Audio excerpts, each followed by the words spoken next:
Hi, everybody. This week's Brain Food is going to be about patience. Oh, and by the way, I just turned 50.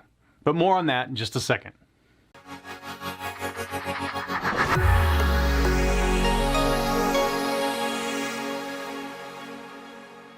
Okay, yes, I just turned 50 in early December. I'm not sharing the actual date just because I'm trying to protect my identity from the hackers that are running rampant all over our faces right now. Anyway, gosh, 50 was weird this year. I was supposed to go to Germany with my wife, and lots of other things were supposed to happen. Big parties to celebrate, all that. And none of that's happening. But don't feel bad. I'm actually in really good spirits because I've learned a lot of stuff this year. I've been able to do a lot of things this year, and I'm actually in a really good place. Anyway, this brain food, I wanted to talk about patience. I'm going to try and give you a little bit of a glimpse into the messy mind of mine about patience. It's the biggest thing I struggle with. I've had that problem since grade school. My teachers in grade school, and Mom, I know you're watching, my teachers in grade school would tell my mother, Jason does not have patience for people around him that aren't as smart as he is. And that's embarrassing, but that is kind of a thing where if I'm already seeing the solution to something and everybody else needs a lot more time to get there, I've struggled with that over the years. I've gotten a lot better because nobody wants to hang out with somebody who's acting that way. So I have learned to just let people get there on their own time. And most of the time I do a pretty good job. My wife might not agree with me. So this week I'm going to talk about the 3 things I've learned patience-wise. Some are going to be personal and some are going to be professional. And I'll start with the professional first. This is a big one that I've learned over the last few years, and it's about professional communication. So I'm good with technology. I'm good with computers. And I try to respond to people as quickly as I can. Usually that's within a few hours, might even be 15 minutes.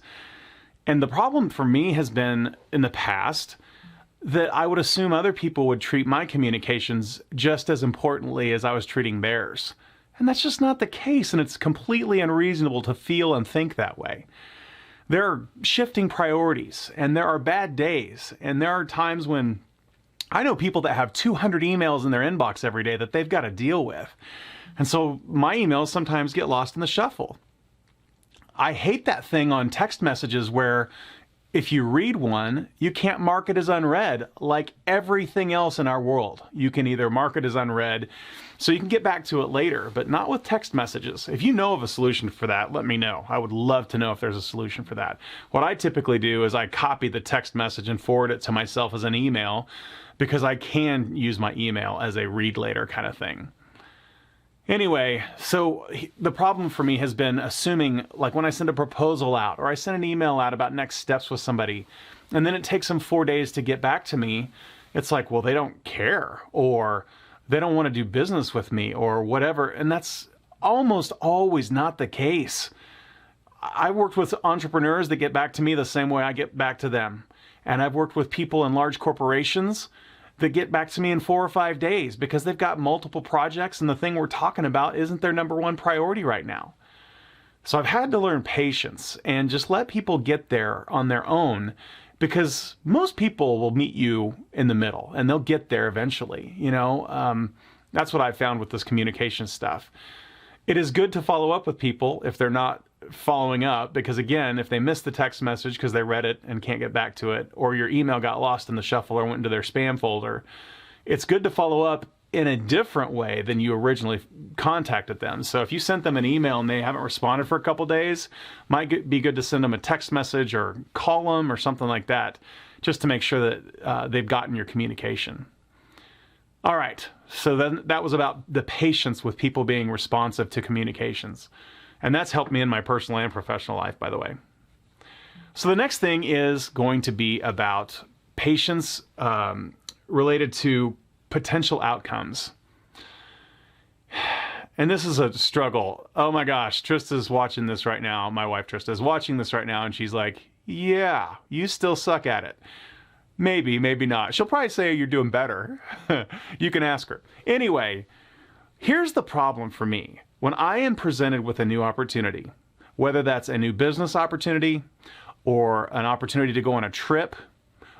Those are business and personal things. The first thing my knee-jerk reaction is to go into the things that could be a problem. I start thinking about, oh my gosh, is this going to take a lot of extra work? Is this going to potentially fail? Is it potentially a waste of time? Is it going to be expensive? Is it not going to fit with my current schedule? Is it going to be tough dealing with the things once we get there? Whatever the situation is, I start thinking about all the negatives, and I talk with people around me about those negatives first. And that is not good, because what typically happens is, and not everybody will tell me, what typically happens is people can think, well, he's negative about this opportunity. And I don't always talk about it quite that way. I think, the travel thing with my wife would be one of the ones that she would talk about that's more obvious. I think I phrase things a little differently with clients. But the subtle change that I made this year, based on some input from a friend, was start with the positives of the potential opportunity first, and talk about those with the people you're talking with, and then talk about the potential risks. And I've been practicing that for a few months, and the outcomes are so much better. I mean, it's just a literal night and day kind of thing to talk about the positives first and then think about what the risks might be of the situation. That's just how I work. I'm looking at all the angles because I want to have a positive outcome in any new opportunity. So ultimately, I get to the same conclusion, typically, most of the time. It's just that my process is a little different, and it makes the journey for the people around me smoother. So it was worth making that adjustment. And the last thing I'll talk about in regards to patience is purchasing. And it's a higher level idea. It's like, the thought is, just because you can do something doesn't mean you should. So many of you know that I'm addicted to buying things online. I've heard from my wife for a long time, USPS, FedEx, and UPS show up at our door almost daily.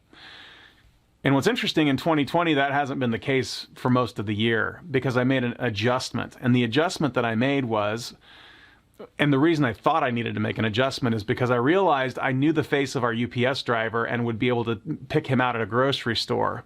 And that's just not normal, unless you're at a business and you see the UPS driver every day or whatever. I'm talking about at my house. So that was kind of a wake-up call that I needed to think about how I was doing these purchases. Impulse buying, basically. So the simple adjustment I made was I put things in my cart like I've always done. Oh, that's a good idea. That thing could be really helpful. Or, oh, this person would love that gift. Or, oh, this might be something that makes this thing go faster. Whatever the deal is, this process go faster. So instead of just buying immediately, that instant gratification thing, I'm putting it into my cart and choosing save for later, or just letting it sit in my cart. And that thing, I'll tell you what, I go back, if a week later when I go back and I still want to buy it, then I buy it. It's fine.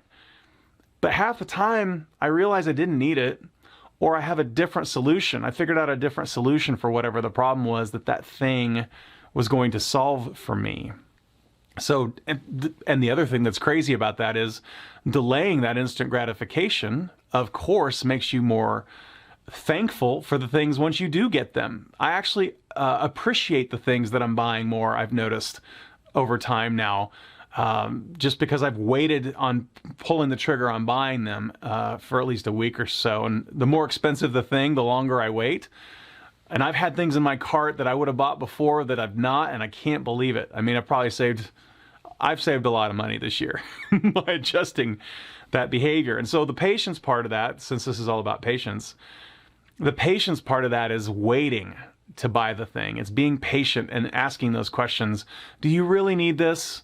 Is this something that's really going to be helpful? Or is it going to sit on a shelf, gather dust, and end up in a donation pile at some point? And half the time, those questions are like, yeah, that's probably not something you really need. So, or it could just sit on a shelf, especially if it's an expensive item. So those are 3 different things related to patience. Client communications, being patient for people to get back to you. Being patient on outcomes of things, potential opportunities, and starting with the positives instead of the negatives first. And then being patient with when you can do things, whether you should or not, just be more patient on making decisions. Those three things have had an impact in 2020 for me. And I just celebrated my 50th birthday, so I thought it made sense for this week's Brain Food to be about some lessons that I've learned now that I'm an old guy with gray hair. Hey, I know age is just a number, but and we don't have kids, so I'm definitely the kid in the household. But I have learned some things in many years of doing business and taking care of relationships and loving my neighbor and all that stuff. So I hope those were helpful. I hope you got some value out of those three ideas, and I hope that look into my messy brain wasn't too crazy for you. Ultimately, as you know, my goal is always to help people around me. And so if you're dealing with any of those three things as a problem, hopefully that maybe helps you think about those situations a little bit differently. Well, I hope you'll tune in next week for the next blog post or YouTube video, as I've been doing these. And by the way, this is number 8 of 10 that I promised my peer group that I would get knocked out. And so thank you to all those people. Keith, you're one of them for sure. Ken, you're one of them for sure. And there's a bunch of other people that have been rooting me on to get these videos done, Jason. So I appreciate you guys for helping me get this done. Talk to you soon.